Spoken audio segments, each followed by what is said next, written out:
ரிஷபராசிக்காரர்களுக்கு மிகப்பெரிய ஏற்றத்தை கொடுக்கக்கூடிய காலம்.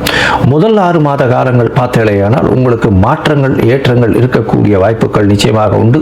பணவரவிற்கு பஞ்சம் இருக்காது. எடுத்த காரியங்கள் நல்லபடியாக இருக்கும். பேச்சில் நல்ல ஒரு நளினம் இருக்கும். எல்லாவற்றையும் பேச்சின் மூலியமாக வெல்லக்கூடிய வாய்ப்புகள் உண்டு. வெளிநாடு வெளியூர் வெளிமாநிலம் செல்லக்கூடிய வாய்ப்புகள் நிச்சயமாக இந்த காலகட்டத்தில் கிடைக்கும்.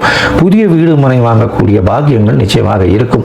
உங்களுக்கு 11ஆம் இடத்தில் சனி பகவான் வரும்பொழுது பெரிய ஏற்றம் கிடைக்கும். தொழிலில் அபரிவிதமான லாபங்கள் கிடைக்கக்கூடிய வாய்ப்புகள் உண்டு. குருவின் மாற்றம், அதாவது 5ஆம் மாசத்துக்கு மேல பார்த்தீங்கன்னா உங்களுக்கு 7ஆம் இடத்தை குரு பார்க்கறதுனால எந்த ஒரு விஷயத்திலும் எதிர்பாலினத்தவர் மூலியமாக நல்ல ஒரு வெற்றி உண்டாகும். கூட்டு தொழிலில் பெரிய ஏற்றம் இருக்கும். திருமண பாக்கியம் ஏற்படக்கூடிய வாய்ப்புகள் நிச்சயமாக உண்டு. உங்களுக்கு பார்த்தீங்கன்னா எழுத்து தொழிலில் இருக்கவங்க, கவிதை தொழிலில் இருக்கவங்களுக்கு பெரிய ஏற்றத்தை கொடுக்கக்கூடிய காலகட்டம். அது தவிர இந்த சின்னத்திரை வெள்ளித்திரையில் இருக்கவங்களுக்கு மிகப்பெரிய ஏற்றமான காலகட்டமாக இந்த வருஷம் அமைய போகிறது.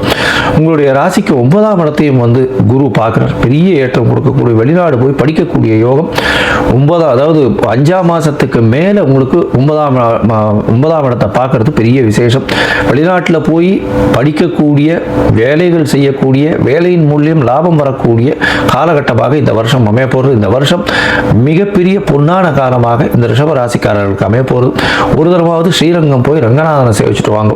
அது தவிர வெள்ளிக்கிழமை அருகில் இருக்கக்கூடிய ரங்கநாதர் கோவிலுக்கோ, மகாலட்சுமி டெம்பிள், மகாலட்சுமி கோவிலுக்கோ உங்களால் முடிஞ்ச அளவுக்கு பால் கொடுத்துட்டு வாங்க. பால் அபிஷேகத்துக்கோ, பால் திருமஞ்சனத்துக்கோ கொடுத்துட்டு வாங்க.